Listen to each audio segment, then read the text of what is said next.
quando eu comprei a fazenda, ela já produzia alimentos para o mercado convencional. Eu percebi que os funcionários, quem plantava, não comia. Eles não levavam para casa aquilo que eles estavam plantando. Eu achei aquilo tão estranho. Eu falei, gente, olha só, não sei qual era a relação de vocês com o antigo dono aqui, entendeu? Mas vocês podem comer isso tudo que vocês estão produzindo. Aí já falaram, mamá, como é que a gente vai comer se a gente está colocando veneno todo dia? E aí foi que a minha ficha caiu. Olá, eu sou o André Carvalhal, escritor, especialista em design para sustentabilidade, e esse é o NetDeal Podcast, que retorna para mais uma temporada. E nesse episódio de estreia, a gente vai contar com a presença do Marcos Palmeira e outras participações bem especiais. Não é difícil a gente imaginar a humanidade vivendo em estações espaciais do tamanho de cidades ou colonizando outros planetas. Afinal de contas, não faltam produções sobre isso. Filmes, séries, livros, jogos que povoam nosso imaginário desde que somos crianças. Mas o que antes era uma demonstração de poder entre potências mundiais, hoje é uma questão de sobrevivência. Tanto mais a gente fala sobre mudanças climáticas e aquecimento global, mais a gente escuta sobre futurismo espacial, sondas espaciais e robôs passeando por Marte.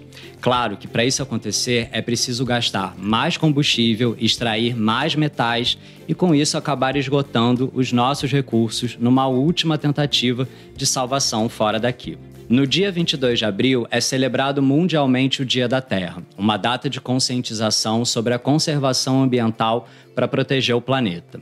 A data, criada em 1970, é consequência também da mudança de paradigma da época, quando os movimentos populares faziam pressão para o fim da corrida espacial e as tecnologias começaram a se voltar de novo para a Terra, tipo satélites no lugar de foguetes e ir para o espaço para olhar lá de cima que para baixo.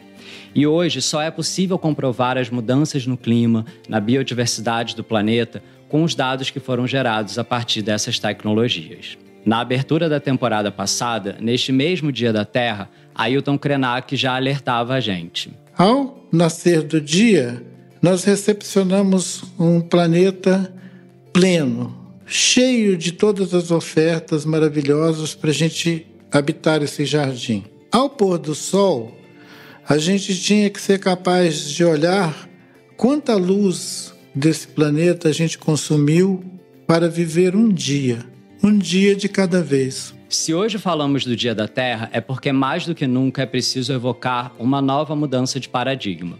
É preciso voltar os olhos novamente para a Terra, para a sua preservação e a vida em sintonia com o planeta. Marcos Palmeira é ator tanto quanto é ativista ambiental. Desde jovem, teve sua vida ligada à proteção da terra. Seu pai, o cineasta Zelito Viana, dirigiu A Terra dos Índios, um documentário emblemático que denunciava já nos anos 70 o interesse do latifúndio pelas terras indígenas. E hoje o Marcos traz essa preocupação ambiental em todos os momentos da sua vida, desde o cultivo agroecológico como empresário até a criação dos seus personagens. Marcos, tudo bem? Muito obrigado aqui pela participação com a gente.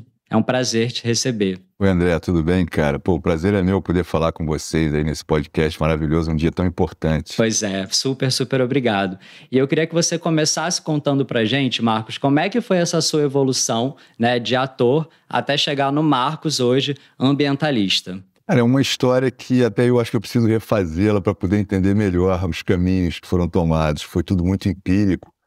Mas, com certeza, a partir do Terra dos Índios, houve uma mudança muito grande, né, na minha existência. A partir dali, eu entrei em contato com os indígenas do Brasil. A gente se depara com uma falta de educação nesse sentido, né? As escolas ensinam muito mal, a gente se enxerga muito pouco no que a gente aprende, né? E eu pude enxergar o quanto nós temos, né, dos índios, e quanto os índios nos ensinam, de um modo geral, os indígenas, no caso. E a partir dali eu fui entendendo essa relação com o tempo, né? A gente nessa vida urbana, a gente está sempre atrasado para alguma coisa, a gente está sempre devendo alguma coisa, a gente está sempre, né? Ai, cara, eu estou morrendo de sede, tomar uma água aqui porque eu tenho outra coisa para fazer, não sei o quê, não vou nem ter tempo de escovar o dente. A gente está sempre nessa loucura. E nas comunidades você consegue vivenciar um pouco o teu instinto real, né? Então você vive o tempo que ele existe. Esse entendimento do tempo, para mim, foi uma coisa muito importante. E aí, com o tempo, eu fui educado, fui criado no interior da Bahia, já tem né, em uma fazenda do meu avô no sul da Bahia, e meu avô já trazia umas questões ambientais também muito fortes, né, dessa questão, por que que uma terra tão grande você produz um tipo de alimento só, já questionando a monocultura, né, já questionando por que que os funcionários vão na feira comprar tomate se eles têm terreno em casa para plantar o tomate, essa distância que a gente foi criando dessa relação com a terra. E aí, cara, isso foi consolidando até o dia em que eu adquiri a Vale das Palmeiras, que eu queria ter uma área minha aqui no Rio, onde eu pudesse plantar do jeito que eu imaginava, sem nenhuma consciência ainda concreta, a não ser um desejo de respeitar esse equilíbrio ambiental. Sempre, né, achei interessante a convivência com os animais, com os insetos, com os bichos. E aí, quando eu comprei a fazenda, ela já produzia alimentos para o mercado convencional, já produzia hortaliça. Eu nunca pensei em ser um produtor de hortaliça. E aí eu achei, olha, que coisa legal, pô, que ótimo. Aí comecei a levar feira para minha avó, colhia toda semana, ela, avó, olha aqui, comida natural da terra, não sei o que e tal. E de repente, isso foi muito rápido, essa mudança. Eu percebi que os funcionários, quem plantava, não comia. Eles não levavam para casa aquilo que eles estavam plantando. Eu achei aquilo tão estranho. Eu falei, gente, olha só, não sei qual era a relação de vocês com o antigo dono aqui, entendeu? Mas vocês podem comer isso tudo que vocês estão produzindo. Aí já falaram, mamá, como é que a gente vai comer se a gente está colocando veneno todo dia? Eita! E aí foi que a minha ficha caiu, quer dizer, aquele adubinho para fortalecer o solo é um adubo sintético, é um químico, é um veneno para o solo. Aquele agrotóxicozinho, aquele remédio, né, pseudo-remédio para curar, chamado remédio, é um veneno para matar os insetos. Então eles não comiam, aí cara, minhas fichas todas caíram. A partir dali eu descobri o maravilhoso mundo da agroecologia, da agricultura orgânica, da permacultura, da agrofloresta, da antroposofia, né? Esse entendimento. É muito interessante estar falando no Dia da Terra, porque a minha grande mudança de paradigma em relação à fazenda foi entender que eu não tinha que me preocupar com a planta, isso, né, que eu tinha que me preocupar com o solo. Um solo saudável vai gerar uma planta saudável. Então, a fertilização do solo, a adubação do solo, enfim, nutrir o solo para que ele tenha vida, né? O solo tem que ter vida. E aí, uma coisa que parece simples, não é? A gente está o tempo inteiro focado no produto, né? O transgênico está aí para mostrar isso, né? O agrotóxico está aí para mostrar isso. A Evolução Verde, que foi criada na década de 50, que ia acabar com a fome no mundo, né? Não conseguiu acabar. Depois vieram os produtos, os alimentos transgênicos, que também, então você não consegue produzir para o mundo, para acabar com a fome do mundo, e continuamos passando fome no mundo. Então tem um discurso muito distante da realidade. E se você não focar na terra, se você não focar na qualidade desse solo, né? Isso me remete de novo à minha visita aos índios, à minha relação com as comunidades indígenas, que precisam desse solo fértil, que dependem dessa fertilidade do solo.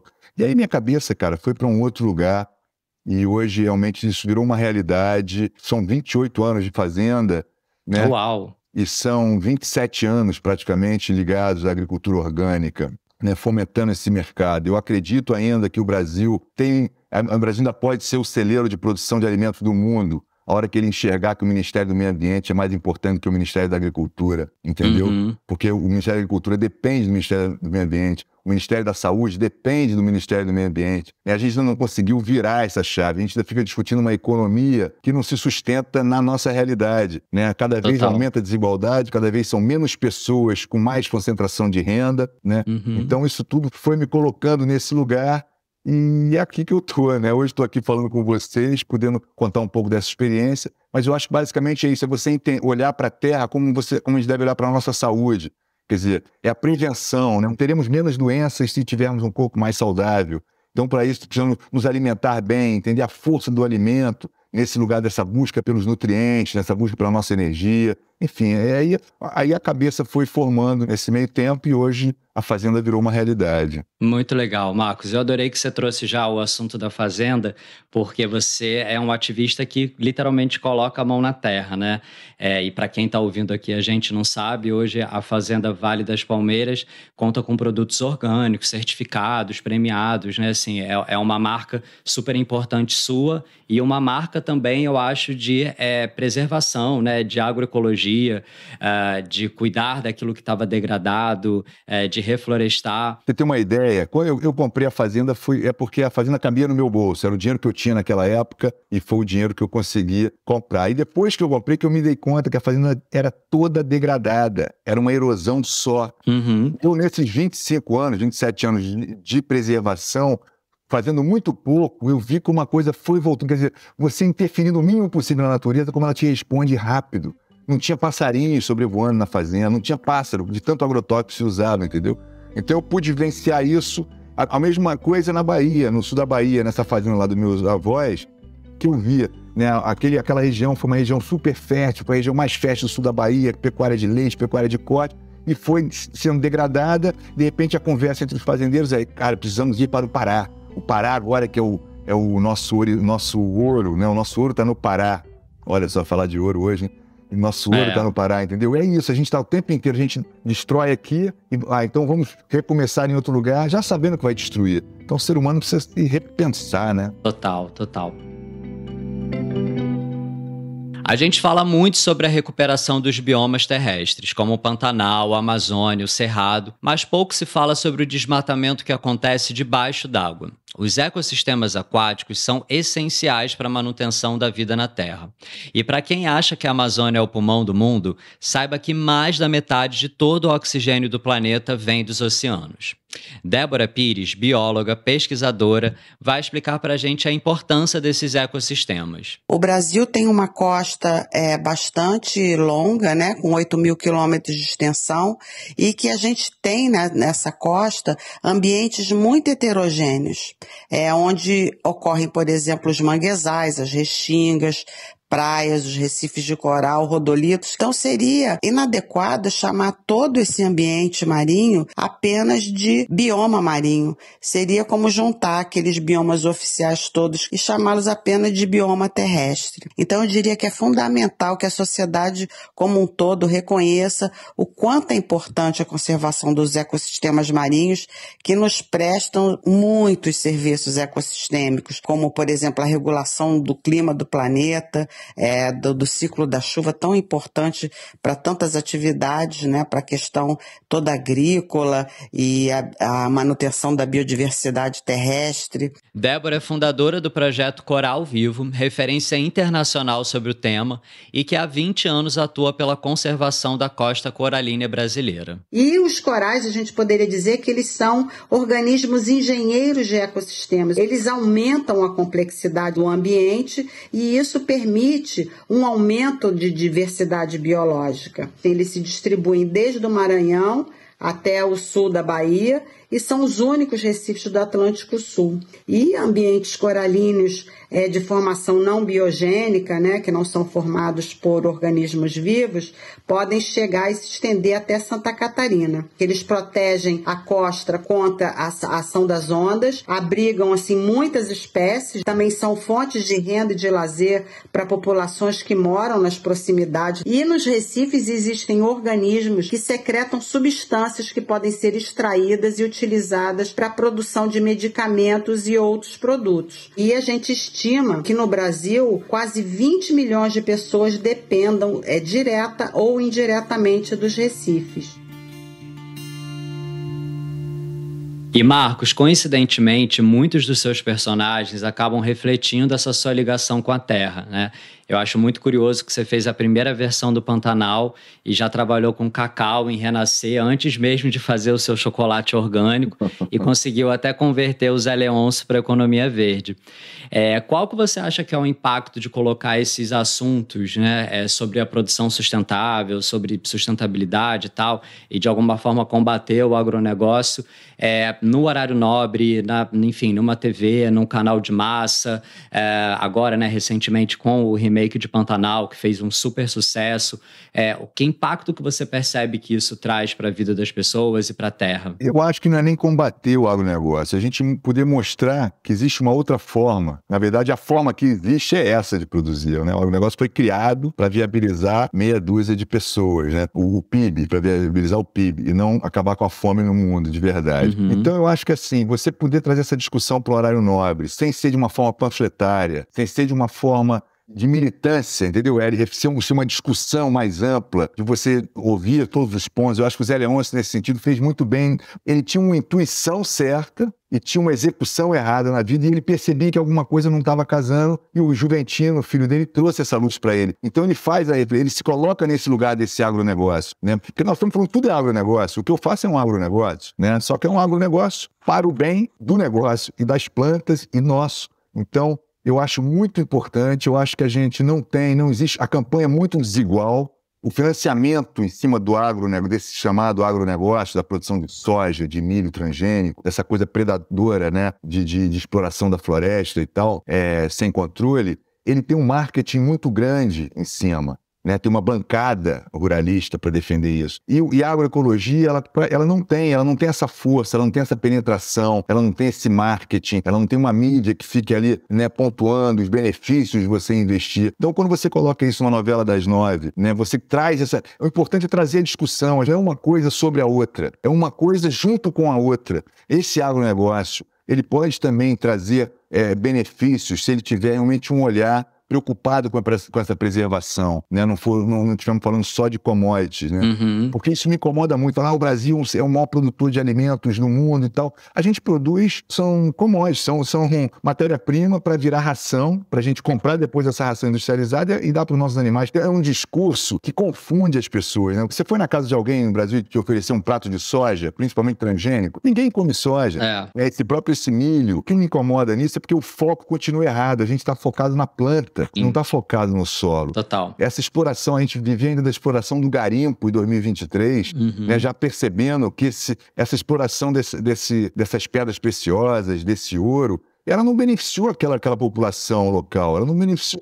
É sempre uma minoria. Então, o discurso, a gente tem dificuldade de entender realmente o que está acontecendo. E o marketing é muito pesado, principalmente hoje com as fake news, né? Total. Mas eu acho muito legal. O meu maior interesse, cara, é formar pontes, sabe? De conversas. Eu não sou um técnico, eu não me formei em agronomia, não me formei em zootecnia, não me formei em biologia, em química e tal, mas eu sou um cara interessado, eu vivo disso, a minha experiência pessoal me mostra muitas vezes o que eu estou dizendo, essa possibilidade de voltar ao Pantanal 30 anos depois, né, encontrar um Pantanal completamente diferente, um Pantanal drenado, um Pantanal seco, mesmo que hoje está cheio d'água. Aí você fala, tá vendo? Isso era uma questão de tempo, voltou a chuva, agora vai ver se tem peixe dentro do rio. Não tem. Só que você fala isso, parece que eu estou sendo contra o Pantanal. Não, eu sou a favor, é o contrário. Total. A gente tem que preservar o Pantanal. Essa discussão hoje que está tendo de você liberar a exploração da Mata Atlântica, o município vai liberar, não passa mais pelos órgãos federais, tem sempre uma jogada por trás que a gente vai entubando, essa boiada está sempre passando. E a gente precisa acordar para isso. Total. Então, eu acabo usando um pouco da minha imagem, né, para ter um pouco de penetração nesse lugar onde as pessoas ainda não fizeram essa reflexão. Eu adoro quando eu viajo no Brasil, vou conversar com pequenos produtores, com a agricultura familiar, para a gente ter essa troca, né, desse entendimento. Então, isso para mim é muito isso, me motiva muito. Legal. Eu assim, hoje a minha vida é essa, quer dizer, eu sou um artista ambiental, um ambientalista ator, eu não sei mais, mas eu sou um cidadão preocupado realmente com o futuro que eu vou deixar para minha filha, entendeu? Muito incrível, Marcos, muito incrível.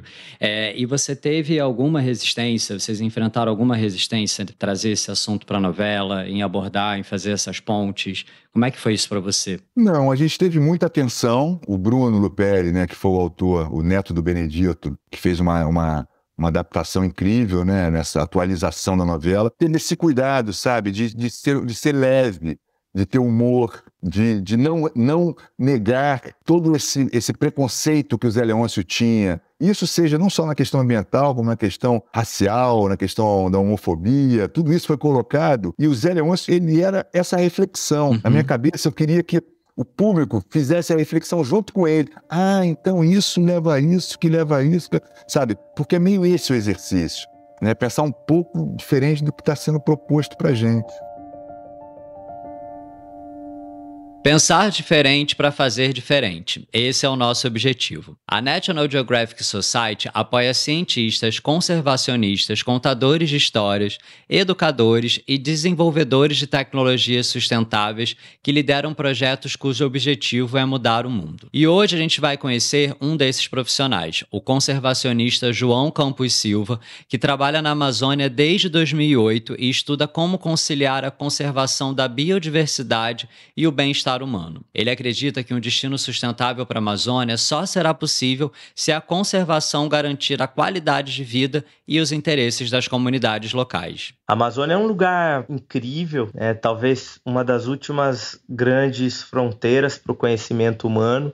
Então, é um lugar onde a gente pode encontrar desde um novo micro-organismo ainda desconhecido pela ciência, até um grupo humano que nunca interagiu com o mundo da forma como a gente conhece. Isso tem implicações muito grandes para as nossas sociedades, tanto do ponto de vista mais filosófico, né, de compreender melhor o nosso papel nesse planeta, como também mais práticos e utilitaristas, no sentido de desenvolvimento de novos medicamentos, cosméticos, produção de comida. Por essa grandiosidade, por essa grande importância, a Amazônia ela acaba estando no centro das atenções do mundo todo. E muito se fala dessa Amazônia remota, intocada, né, sem ocupação, que a gente vem entendendo que é uma grande besteira, porque a Amazônia sempre foi casa de muita gente, tem uma diversidade cultural incrível e essas pessoas vêm interagindo com a floresta e com a biodiversidade por milênios, né? Então essas pessoas são fundamentais para pensar um modelo mais harmônico, né, para um futuro mais justo socialmente e sustentável em termos ecológicos para a região.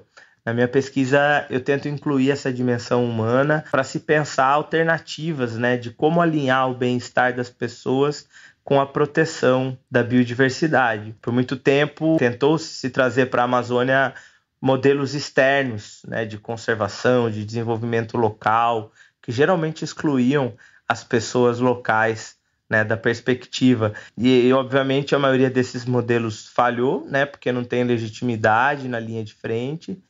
E a gente tem percebido que as populações locais, indígenas e não indígenas, elas possuem, né, as melhores estratégias para proteger a floresta. Um dos exemplos que eu venho estudando mais a fundo é o manejo do pirarucu, que foi uma iniciativa criada por pescadores experientes e pesquisadores do Instituto de Desenvolvimento Sustentável Mamirauá, e hoje se alastrou e está presente em mais de 1.030 comunidades. Nesse modelo, as comunidades são empoderadas a proteger seu território. Nesse território protegido, as populações de pirarucu e outras espécies são recuperadas e uma parcela desse pirarucu pode ser vendido, o que gera uma renda muito importante para a comunidade. Então esse é um modelo realmente amazônico de bioeconomia, né, que contempla a complexidade cultural desse lugar, traz benefício para as pessoas, ao mesmo tempo que mantém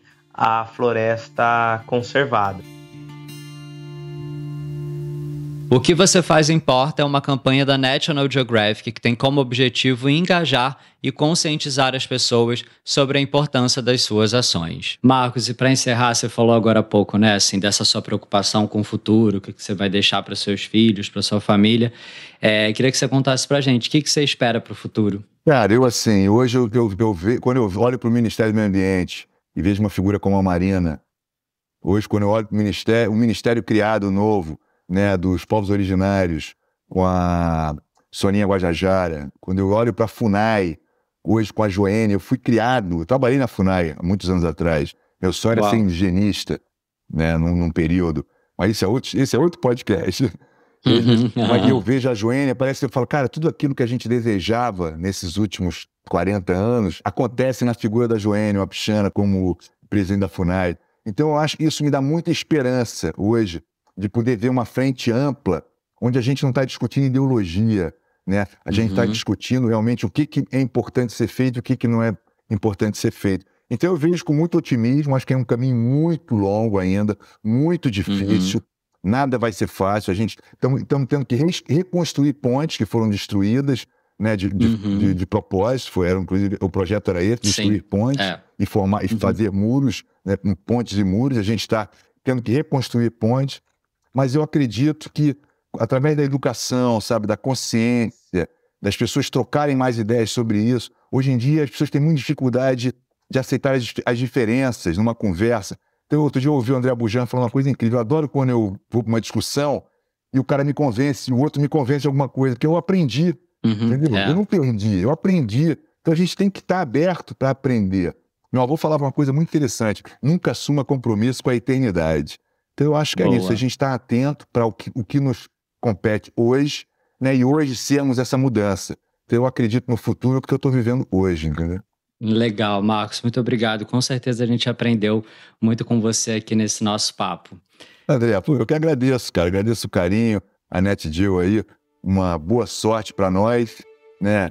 E que venham muitos podcasts aí, que você siga fazendo essa carreira brilhante aí também. Obrigado. É isso, pessoal. Esse episódio foi para te lembrar que o nosso futuro está na Terra, como o Marcos falou aí algumas vezes. É na Terra que a gente planta, é de onde a gente extrai os recursos que fazem parte da vida, é de tudo que faz parte da nossa vida. A Terra que mantém os oceanos, que acolhe os biomas, e a Terra é o nosso planeta, né? Como Ailton Krenak já nos alertou, o planeta vai continuar com ou sem a gente. A Terra vai continuar, mas continuar com ela só depende de nós, agora e aqui, como o Marcos falou agora também. Na descrição desse episódio você vai encontrar as referências citadas e as redes de quem participou com a gente aqui. Lembrando que os nossos episódios são lançados sempre às terças-feiras, a cada 15 dias, e o próximo então vai ser no dia 2 de maio. Aproveita para seguir o NetGeo Podcast na sua plataforma preferida e nas redes sociais com @NetGeoBrasil para ficar por dentro dos novos episódios, saber das novidades, e aproveite para ouvir também os episódios anteriores que estão muito legais. A gente está começando agora uma nova temporada, mas vem muita coisa boa pela frente. Até lá, tchau, tchau!